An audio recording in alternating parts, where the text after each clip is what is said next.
تو وہ بزرگ مجھے فرمانے لگے کہ اے عبداللہ، یہ جو میرے سینے میں رکھا ہوا دل ہے نا، اس میں کسی مومن کا بغض نہیں ہے، یہ دل صاف ہے۔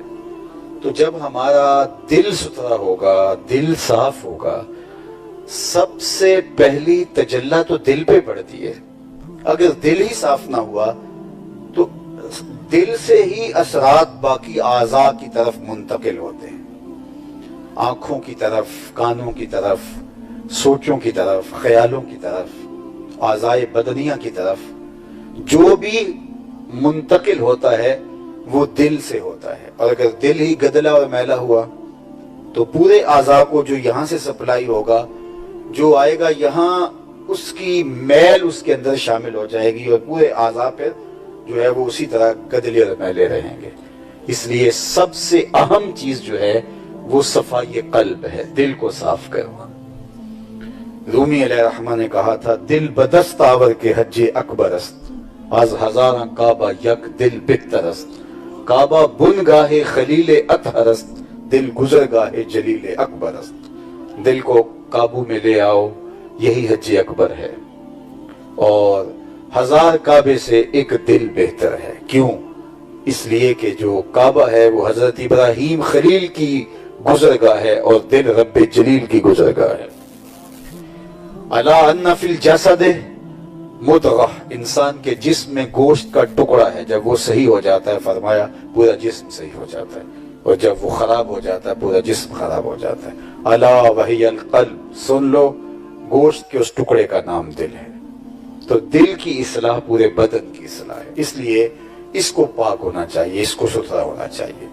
لیکن ہم باقی سارے اعضاء بہت سجا سجا کے رکھتے ہیں، لیکن جو سب سے اہم جزو بدن ہے، جو پورے بدن کو کنٹرول کرتا ہے، جو تجلیات کو اپنے اندر جذب کرتا ہے اور پھر اس کا نور پورے اعضاء کو بانٹتا ہے، جب حوض ہی گندا ہوگا تو اس کے اندر آنے والا ستھرا پانی پھر وہ جہاں جہاں جائے گا، وہ جن برانچز میں جائے گا، وہاں بھی پھر وہ گدلا پانی ہی ہوگا۔ تو اس لیے سب سے پہلے اپنے دل کی صفائی اور دل کی ستھرائی، دل کی پاکیزگی اور دل کی عفت، یہ سب سے اہم شے ہے۔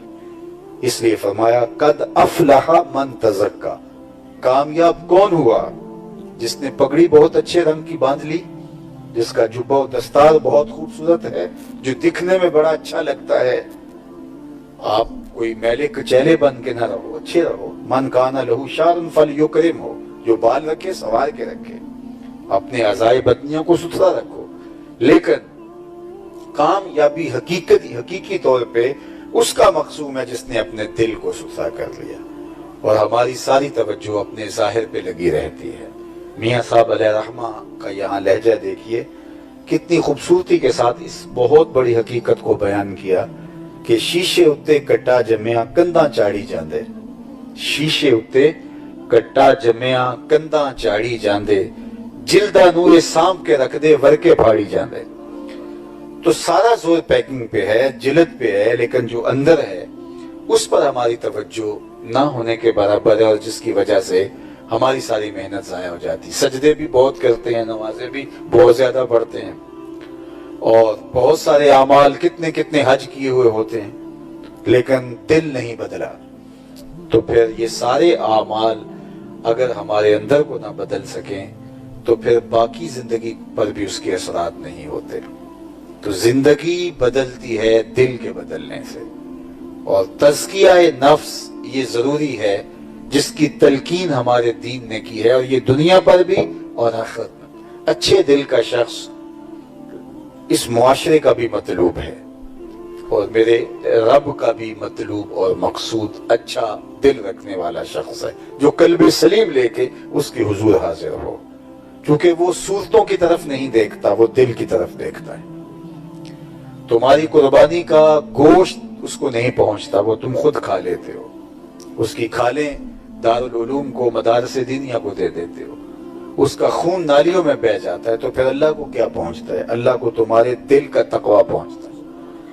تو اصل تو دل ہے، تو اس دل کا تزکیہ ہونا، اس دل کی ستھرائی، اس دل کی عفت، اس کی پاک دامنی، اس کی پاکیزگی اور اس کی ستھرائی بہت لازم ہے۔ تو فرمایا قد افلح من تزکا، کامیاب ہوا جس نے اپنے من کو ستھرا کیا، اور آگے اس کا نصاب بھی دیا۔ ستھرائی ہوگی کیسے؟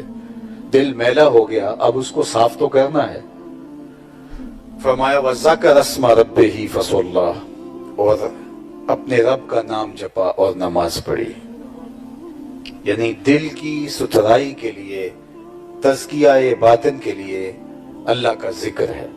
ذکر سے دل کا زنگ اترتا ہے، دل ستھرا ہوتا ہے۔ اللہ کے محبوب علیہ السلام نے ارشاد فرمایا لِكُلِّ شَيْءٍ سِقَالَةٌ وَسِقَالَةُ الْقُلُوبِ ذِكْرُ اللَّهِ، ہر شے کا زنگ کسی نہ کسی چیز سے اترتا ہے۔ لوہے کو زنگ لگ جائے تو وہ آپ ریگ مار سے اتار لیتے ہو، کپڑے میلے ہو جائیں تو صابن سے صاف کر لیتے ہو، تو دل بھی میلا ہو جاتا ہے تو وہ کیسے ستھرا ہوگا؟ فرمایا وہ اللہ کا ذکر اس کو صاف کرے گا۔ ایک جگہ پہ قرآن مجید کی تلاوت کا ذکر آتا ہے کہ دلوں کا زنگ قرآن کی تلاوت اتارتی ہے، یہ بھی ذکر کی ایک صورت ہے۔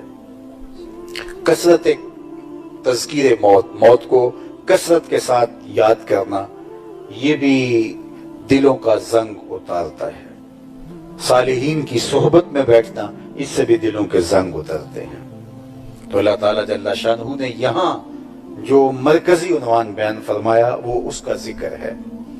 تو اس لیے ہمیں اپنے دلوں کے زنگ اتارنے کے لیے کثرت ذکر کی کوشش اور مشق کرنی چاہیے۔ یا ایھا الذین آمنوا اذکروا اللہ ذکرا کثیرا، یعنی رب ہو کے ہمیں کہہ رہا ہے کہ تم کثرت کے ساتھ میرا ذکر کرو۔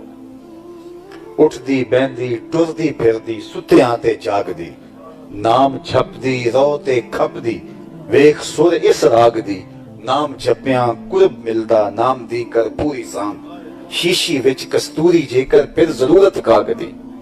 یعنی کستوری اس کے اندر چھپی ہوئی ہے۔ آپ جانتے ہیں کہ کستوری کا مزاج ہے کہ جب اس کو آپ ہاتھ پہ ہتھیلی پہ رکھتے ہیں تو اس کے اندر مہک تو ہوتی ہے لیکن اس قدر نہیں ہوتی، لیکن جب اس کو رگڑتے ہیں تو اس کی خوشبو پھیلتی ہے۔ کستوری کا مزاج یہ ہے، اس کو جتنا رگڑا جائے اتنی پھیلتی ہے اس کی خوشبو۔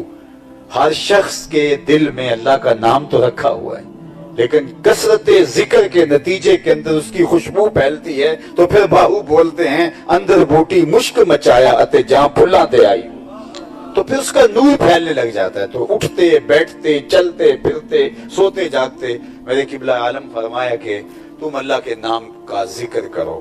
اور حقیقت ذکر کیا ہے اس پر بہت لوگوں نے، صوفیاء نے بہت کچھ کہا، لیکن میرے خیال میں سب سے اچھا حضرت شیخ مجدد الفسانی نے کہا۔